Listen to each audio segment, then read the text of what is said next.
വിശുദ്ധ മത്തായി എഴുതിയ സുവിശേഷം അദ്ധ്യായം 1. യേശുവിന്റെ വംശാവലി.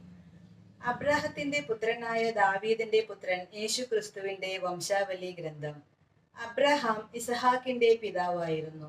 ഇസഹാക്ക് യാക്കോബിന്റെയും യാക്കോബ് യൂദയായുടെയും സഹോദരന്മാരുടെയും പിതാവായിരുന്നു. താമാറിൽ നിന്ന് ജനിച്ച പേരസിന്റെയും സേറായുടെയും പിതാവായിരുന്നു യൂദ. പേരസ് ഹെസ്രോന്റെയും ഹെസ്രോൻ ആരാമിന്റെയും പിതാവായിരുന്നു.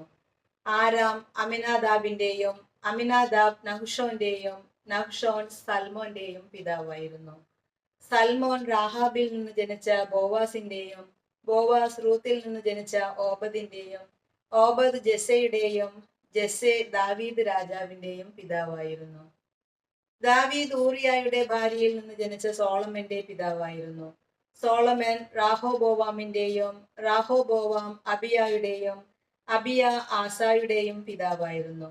ആസ യോസഫാത്തിന്റെയും യോസഫാത്ത് യോറാമിന്റെയും യോറാം ഓസിയായുടെയും ഓസിയ യോദാമിന്റെയും യോദാം ആഹാസിന്റെയും ആഹാസ് ഹെസക്കിയായുടെയും ഹെസക്കിയ മനാസെയുടെയും മനാസെ ആമോസിന്റെയും ആമോസ് ജോസിയായുടെയും പിതാവായിരുന്നു. ബാബിലോൺ പ്രവാസകാലത്ത് ജനിച്ച യാക്കോണിയായുടെയും സഹോദരന്മാരുടെയും പിതാവായിരുന്നു ജോസിയ. യാക്കോണിയ ബാബിലോൺ പ്രവാസത്തിന് ശേഷം ജനിച്ച സലാത്തിയേലിന്റെയും സലാത്തിയേൽ സൊറബാബേലിന്റെയും പിതാവായിരുന്നു.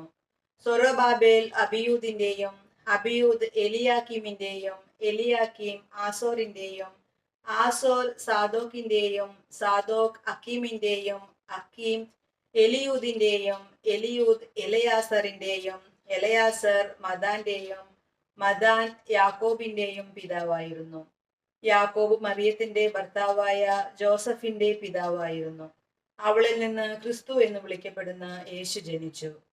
ഇങ്ങനെ അബ്രഹാം മുതൽ ദാവീദ് വരെ 14, ദാവീദ് മുതൽ ബാബിലോൺ പ്രവാസം വരെ 14, ബാബിലോൺ പ്രവാസം മുതൽ ക്രിസ്തു വരെ 14 തലമുറകളാണ് ആകെയുള്ളത്.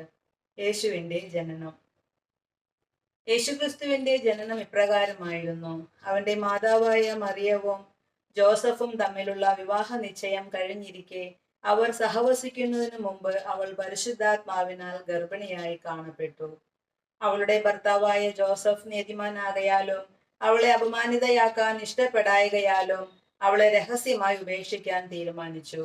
അവൻ ഇതേക്കുറിച്ച് ആലോചിച്ചു കൊണ്ടിരിക്കെ കർത്താവിന്റെ ദൂതൻ സ്വപ്നത്തിൽ പ്രത്യക്ഷപ്പെട്ട് അവനോട് പറഞ്ഞു, ദാവീദിന്റെ പുത്രനായ ജോസഫ്, മറിയത്തെ ഭാര്യയായി സ്വീകരിക്കാൻ ശങ്കിക്കേണ്ട. അവൾ ഗർഭം ധരിച്ചിരിക്കുന്നത് പരിശുദ്ധാത്മാവിൽ നിന്നാണ്.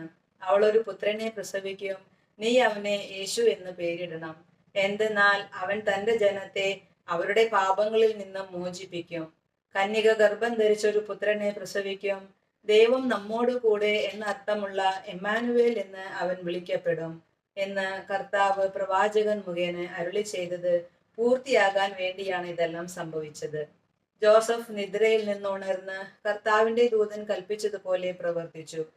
അവൻ തന്റെ ഭാര്യയെ സ്വീകരിച്ചു. പുത്രനെ പ്രസവിക്കുന്നതുവരെ അവളെ അവൻ അറിഞ്ഞില്ല. അവൻ ശിശുവിനെ യേശു എന്ന് പേരിട്ടു. നമ്മുടെ കർത്താവായ മിശിഹായ്ക്ക് സ്തുതി.